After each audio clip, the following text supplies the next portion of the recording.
الكرة المغربية عبد الرزاق خيري، ألف مبروك كابتن هذا الفوز وهذا الانتصار في هذا النهائي الصعب والشاق الذي تلاعب بالأعصاب والقلوب. الحمد لله ديما مغرب المغرب أسد الملك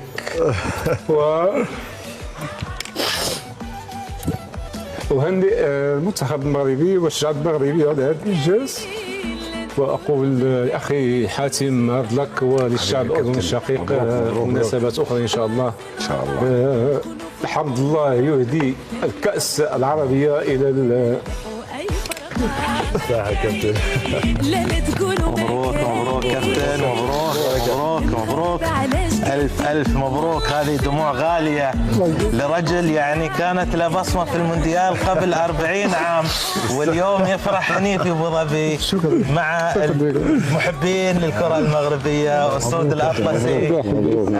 ألف مبروك كابتن، وتهانينا. حظ أوفر حاتم إن شاء الله في الجاي. قدمت مباراة كبيرة، عرض رائع.